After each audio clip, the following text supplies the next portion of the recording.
አጼ ቴዎድሮስ ለንግስት ቪክቶሪያ የላኩትና ለሁለት ዓመታት ምላሽ ያላገኘው ያ ዝነኛ ደብዳቤ የመቅደላን ጥፋት ብቻ ሳይሆን የአንድን ታላቅ ንጉስ የልብ ስብራት ይዞ ነበር። ነገር ግን ብዙዎቻችን የምናውቀው የጦርነቱን ታሪክ ብቻ ነው። ለመሆኑ ከጦርነቱ ጀርባ የነበረው ሚስጥራዊ ተልዕኮ ግን ዛሬም ድረስ በለንደን ሙዚየሞች ተቆልፎበት እንዳለ ታውቃላችሁ? መቅደላ የተቃጠለችው በጦርነት ግርግር ሳይሆን አንድን ታላቅ ስልጣኔ ከመሰረቱ ለማጥፋት ታስቦ ቢሆንስ? ዛሬ የታሪክ ድርሳናትን የምናገላብጥበት አዲስ መረጃ ይዘን ቀርበናል። እስከ መጨረሻው አብራችን ቆዩ።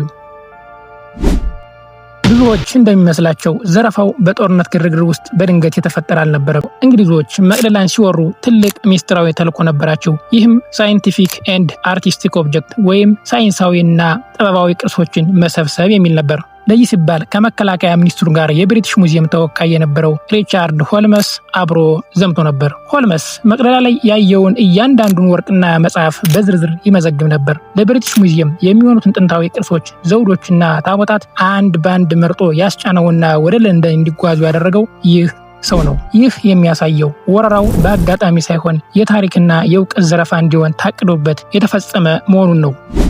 ከመቅደላ ከተጫኑት ሀብቶች መካከል ርዕሰ ማዕበራን የተባለውና የኢትዮጵያን ጥንታዊ ሚስጥራት የያዘው መጽሐፍ አንዱ ነበር። የታሪክ ተመራማሪዎች እንደሚሉት እንግሊዞች ከመቅደላ የወሰዱት እውቀት በኋላ ላይ ለምዕራባውያን ሳይንስ እድገት በር ከፋች ነበር። የዘረፉት ወርቅ ብቻ ሳይሆን ኢትዮጵያ ለዘመናት ያከማቸችውን ጥበብ ጭምር ነበር። እነዚህ መጽሐፍት የሕክምና፣ የስነ ከዋክብት እና የታሪክ ቀመሮችን የያዙ ነበሩ። ዛሬም ድረስ በለንደን ሙዚየም ውስጥ ጥብቅ ጥበቃ የሚደረግላቸው እነዛ ሰነዶች ምን ይዘው ይሆን? ለምንድን ነው እንግሊዞች እነዚህን መጽሐፍት ለማሳየት ፈቃደኛ የማይሆኑት? መልሱ ግልጽ ነው። እውቀት ከጦር መሳሪያ በላይ ኃይል ስላለው ነው።